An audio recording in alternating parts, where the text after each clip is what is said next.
Hi everyone, I'm Kaylee Shadows with Shining Relationships, and this month I've been focusing a lot on just money and relationships there and our finances. And so today I'm going to be talking about 10 different money saving tips for summer.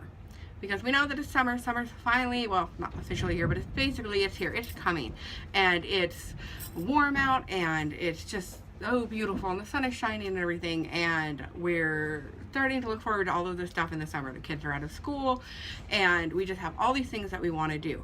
The biggest problem that comes into this when summer happens is that all the prices go up. And so basically the question comes down is like, how do I still have fun in the summer, but I also still have money left in the bank? And that's a really good question, because we want to, be able to have both of those. So I have a list of 10 things, and if for those of you who don't watch the videos and everything, this is also listed on my website at kayleeshadows.com, so you can read it there. So let's get started. So the first tip that I have for you is, I call it 2 for 1. And this is actually really big. My husband and I do this all the time.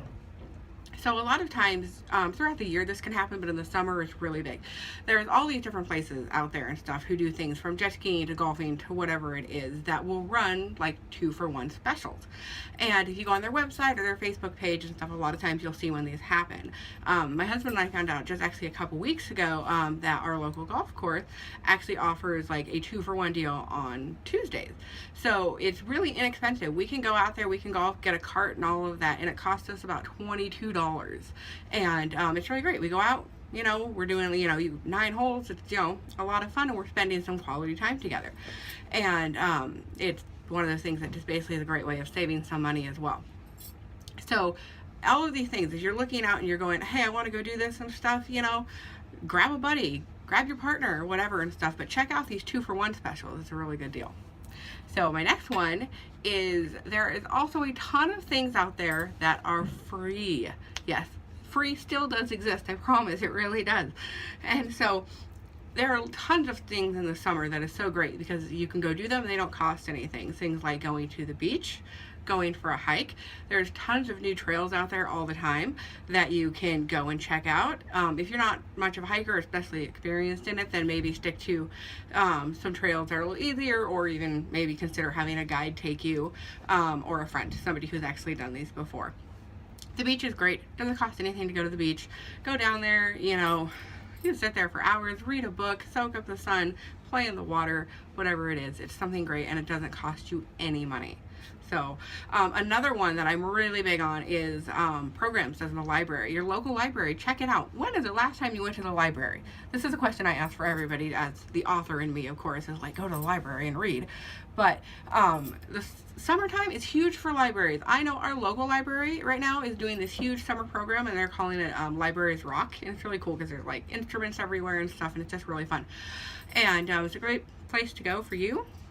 Take your kids down, get them signed up and everything, and they have all sorts of prizes and just a lot of fun things and everything, and it doesn't cost anything. Another thing that the libraries are really big in doing is they're always offering either classes or programs. I know just at my local library, this, in the next couple weeks, we've got puppet shows. We've got this really cool thing like a knight coming in to talk about like medieval swords and stuff, and I mean just all sorts of different kinds of things. And it doesn't cost anything. It's open to the public. Go in there, have some fun. And it doesn't cost anything. So there's a lot of really great programs. So check out your local library for that. Okay, the next one is, actually the next few are going to kind of go around this whole thing of eating out, because it's something that I've noticed a lot happens during the summertime. We're so busy and we're running around and we're doing all these crazy things, and then we go, hey, I need to go out and eat too. And so we eat out a lot more than we do any other time. And so these are going to basically be a few tips here for saving some money when you're eating out. So the biggest thing is when you're eating out, and this is where I'm going to start here, is to really think about your restaurant. Do a little preparation, I guess, kind of thing. One of the biggest ways to save money is sharing food. And I know that sounds kind of funny, but if you're going out with say you're going with a girlfriend or your partner or even your kids or something like that, share your food. Restaurants serve huge portions of food, way more than we honestly need. And so it doesn't have to, you don't need to each go out and spend $13 to $15 on your own lunch, just to turn around and the next thing you know, you spent $50 just for lunch alone, and you're going, where did that happen? That's not my plan today. So share some food. My husband and I, we went, a while back, we went to Red Robin, and love this place, by the way. So anyways, we go there and we're going to get some lunch, and we're looking at the menu and everything, and we decided we would get like a burger and fries. If you've been to Red Robin, you know that they have that whole like bottomless fry thing, which I don't know if that's necessarily a good thing health-wise, but they do offer it. So anyways, we did that, and then we ordered like a cup of soup. And at the end of the meal and stuff, we were totally full. I mean, we couldn't even eat anymore. We were full. And went ahead and went to pay for it, and I had my little Red Robin like royalty card, so went ahead and paid with that, and because of that I had some deal on it, so I got like the soup for free. I can't remember exactly what it was, but we ended up walking out of there spending like $13, and that included giving like a 15% tip to the waitress. So that was like great meal. We were both completely satisfied. So consider sharing food. Look at things and realize like what exactly is it that you're going to be eating, and is it something you guys can share with each other? So definitely look for that kind of stuff. Moving on to the next one. Basically, it's the same thing when you're out eating. You need to really think about how much is too much. And I see this happen a lot more at dinner versus breakfast or lunch, just because of the fact that a lot of times, like most of us, we're out running around, we're having fun, and we're doing stuff, and we forget to eat. So maybe we skipped lunch or something like that, and the next thing you know, it's time for dinner, and we're like starving. So we want all this food. So we're ordering appetizers and our meals and dessert and, drinks and things like that. And the next thing you know, your bill comes and you spent $60 to $80, if not more, and you're like, I have no idea. That was not what I was planning. So my biggest thing is really think about how much is too much. Like I said, restaurants are already going to serve you way bigger portions than you need. So when it comes down to certain things such as appetizers and desserts and stuff, those can add anywhere from $5 and more to the bill. So really consider, like, do I really need this dessert, this $12 cheesecake that does look really good, or do maybe, we want to go for a walk and get an ice cream cone on the way home. It's going to cost me $2, things like that. Really think about like how much food you actually need. Appetizer wise is the same thing. Maybe split it with somebody. If you're out with a friend, maybe be like, hey, you want to split the appetizer or something, save some money there. Or maybe even consider adding like a soup or a salad in with like your actual meal. You're usually with that, you'll pay anywhere from $1 to $2 more, and it'll come before your food does. So you still kind of get that appetizer type feeling, and kind of, but it also makes it a lot cheaper. So that is definitely a way to go. The next step is drinks. This is a huge one, and it's because I see this happen so much with people. And my husband's the worst at this. I always have to tell him, you go into a restaurant, they seat you, and the first thing out of their mouth is, can I get you something to drink? And you don't think anything of it. Sure, I'll have a Pepsi, I'll have, whatever. It doesn't matter what you're getting, a coffee. If you're my husband and it's morning, he wants orange juice and coffee, things like that. And you don't think anything of it. Off they go to get you drinks. You haven't even looked at the menu. You haven't opened it up to see exactly how much it cost. And next thing you know, when you get your bill, you're kind of surprised. It's, about $5 more than you expected it to be. And drinks are where it is. If you open your menu and you actually look at drinks, most restaurants are charging about $3 for a soda now, and about $2 for a cup of coffee. They do this because they're like, free refills. We'll give you free refills. Well, most of us won't drink more than one cup of soda, that's a lot of soda. These cups are like, 12, 14 ounces, if not more, most of us aren't going to drink more than that. And so even though they entice us with free refills, if we're not getting a refill, then we literally just spent $3 on something that would have probably cost us about 25 cents somewhere else. So you really need to think about the drinks. So my suggestion on this is that when you're being sat down and the waiter is asking you, can I get you something to drink? My first thing I always say is, I'm just going to start with water. And they're like, okay, and off they go.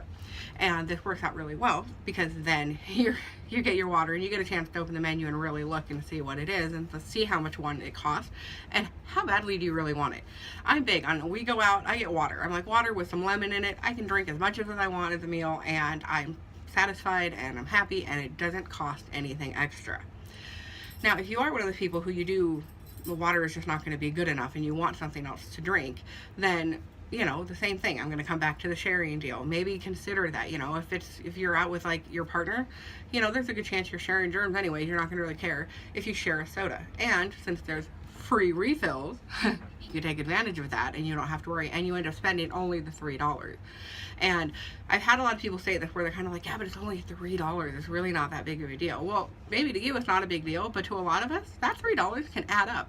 I have 7 children and a granddaughter and a daughter-in-law now. So when we go out to eat, if we go out as a family, we're looking at there being about 12 of us. So if all 12 of us order a soda, that added a humongous chunk to our bill right there. And that literally nobody thought of because they just thought, I'm thirsty and I want something to drink. So that $3 can really continue to add up. So maybe think about that. The next one with the drinks to really watch is the alcohol thing and stuff. A lot of times, and my husband's another big one of his and stuff, we go out and he's like, ooh, I would love to have like, some scotch or a glass of wine or something like that. And it sounds great at the time until you find out that if we're lucky, his scotch is lowest I think I found it is $6 for one glass of it. And that's pretty decent actually. Most places charge anywhere from 8 to 12 on up for this one little tiny shot basically of scotch that he wants in his drink. And that can really add up. Alcohol can be really expensive. So my recommendation with this is if you're out and you want to have a couple drinks, maybe instead of actually drinking there, go out and purchase this bottle of wine, and when you leave, have a little party. Go to the beach, have some wine on the beach, go home and have a little party there or whatever, and save the money because it will cost so much less to do it that way. So really watch the alcohol costs there because they can be really, really fancy. Sorry, I'm bouncing around here. I can see that. Okay, so the next thing I have is coupons, and I get a lot of people who kind of look at me funny when I mention coupons because they're kind of like, really? People still use coupons? Yes, people still use coupons. And there's a lot of great sites. Groupon's a big one where, especially if you're going out to eat and stuff, all these restaurants will have different specials on there and you can save some good money doing that. So I do recommend it. I laugh about the coupon thing because of the fact that a lot of people get kind of embarrassed about it, or they don't want to do it, they don't want to take the coupon in and stuff. And it's funny because I always tell them, if restaurants didn't want these coupons, they wouldn't put them out in the first place. They're putting these out. They want you to use them. So use them and take advantage of it. However, if you are one of those people who's just either you forget the coupons or you don't want to deal with any of the mess and all that stuff, and maybe you are a little embarrassed by it, then go with different sites like Ibotta. This is a big one, and I've put it in here. I have my little code and everything on the website under this, so you can go on there and say that I referred you. But Ibotta is great. It basically is the same thing as using coupons, but instead of using them ahead of time or cutting them and taking them into a place, you use it later. Go do all your fun, save your receipt, and when you get home, then go through it, find out what was on sale and stuff, put it in, and Ibotta gives you your money back. It's great. I've been using this for about a year. I've made about $100 off of it. I'm definitely big on Ibotta. I'm like, they're great. And you don't have to mess with all that stuff at the time. You can worry about it later. And they're great for grocery shopping and stuff too. So definitely check them out. So don't be too, shying away from the coupons and stuff like that, because that is really important. So number 7 is walking. Gas prices go up in the summertime crazy. And now, granted, I do understand why, because summer, we're traveling, we're doing all this, we have all our toys, our boats, our jet skis, all of these things that take extra gas. So from a business point, I can understand raising the prices and everything because it makes a lot of sense. It's good, business there. However, for people like you and me, who are sitting here just trying to play with our toys and be able to go out and travel and have these kinds of things that we can do, that really can cut into our budget, especially depending on what you drive. I told you I have a lot of kids, so I have this huge old Suburban that I have to drive so I can fit everybody in there. And normally with the way gas prices are, it costs me about $75 just to fill this thing up. Well, right now it's costing me almost $90 just to fill it up. And when I can only go about 400 miles on that, makes you kind of think, So my recommendation on this is walk where you can walk. It's summertime. It is beautiful and warm out. So leave your car behind and go for a walk. Just hit out different kinds of things. Or if you like, in my case, where I don't live right by town or anything, I can drive to town, I'll park my car, and then we'll do everything walking wise. Walk the rest of it. Don't keep driving and stopping and starting in your car and all that because you're wasting more gas. So park it at one place, do all your stuff walking, and then come back and drive home. It will actually help you a lot there. And so I recommend this a lot. If you can't necessarily do walking, maybe suggest like a carpool or a trade, such as, if you've got a girlfriend who she's like, hey, I have to run into town and you've got a few errands to run, maybe be like, hey, could I go with you? I've got a few errands to run. I'll buy you coffee. hey, free coffee. I was going into town anyway. Sounds good to me. So right there, you can save yourself some money and stuff. Cheaper than gas. So, hey, I suggest that. So definitely do that. The next one I have, number 8, is camping. And this one is really funny. So, because I grew up, I hated camping. I was forced to go. My parents drug me along into the woods, and it was dirty, and there was never bathrooms, and I'm just not really into camping. However, a couple years ago, I was invited on this really great camping trip with some friends of mine who had went and picked out all these different camping sites and found this really great one up in Forks. And yes, it's the same Forks that Twilight takes place. So yeah. Anyways, it's beautiful up there. There's the ocean and everything. And so that's a big camping spot. And we went ahead and went camping there, and I mean, it was beautiful. You go to sleep to listen to the ocean, you wake up, ooh, the ocean, and it was just amazing. And my friend, she does a lot of different camping. I mean, everywhere she goes. So she's always camping. So she has all these really great, tips and stuff basically to make camping a little bit nicer than what I grew up doing. So now I'm not really I don't mind it. I have this huge old tent that fits my whole family. It's just, yeah, it's great. So one thing is that camping spots are a lot cheaper than hotels. Hotel prices will go up crazy in the summer, and most of the time they'll be booked because there's any place that's worth going has stuff happening, festivals and all sorts of things, and so those places will go like crazy, or they'll only allow you to come if you're going to stay for 2 or 3 days at a time. And so that adds up when you're spending $200 a night on a hotel room plus, and then you have to stay for 2 or 3 nights. The next thing you know, you're like, this was more than my house payment. What just happened? So maybe consider camping in that situation and stuff. You still go to all these festivals, go to all these great places and stuff, but camp there. You can find camping spots for $10 a night, and I mean, obviously little extra things for food and firewood and stuff, but it's still, in the end, it's so much cheaper. And you can do camping in a really great way now. So yeah, I recommend the camping. Another great saving thing, and this is something I personally do myself, is no gym. And so when I say that, no gym, is in the summertime, it's so great outside that we don't really need to be stuck in the gym. In the wintertime, especially where I live, it snows, it's cold, it's freezing, I'm not doing anything outside. You're crazy. So going to the gym is awesome because then I can go in there and I can do everything I need to do, and it's nice and warm. So in the summertime, though, that's not the problem. There is everything from walking to hiking to running to all of this stuff, swimming. I mean, so many different things that you can do that is just such great exercise. So my recommendation is suspend that gym membership during the summertime. You don't need it right now and stuff. There's so many things to do outside. Now don't cancel it. Pick it back up in the fall because you're going to go back to needing it again. But call up your gym and say, hey, you know what? For these 3 months, I need to suspend my gym membership, and then pick it back up again in September when, the kids are back in school and all that stuff is happening. Because you can use this money to go towards some of this vacationing and traveling and stuff that you're wanting to do during the summertime. And as you know, gym memberships aren't super cheap, so being able to have that extra money there during the summer can really help out. So I definitely suggest doing this and getting a nice good exercise in elsewhere. So that beach thing, you can run there if you want. So it's perfect. Okay, and last but not least, and this is the one I always laugh at, I call it fun run. And so number 10, fun run. Yes, I did put those 2 words together. And the reason is that in the summertime, there are tons, I don't care what size town you live in or anything, there are always tons of different walks and runs and charities and all of these things that they're trying to raise money for.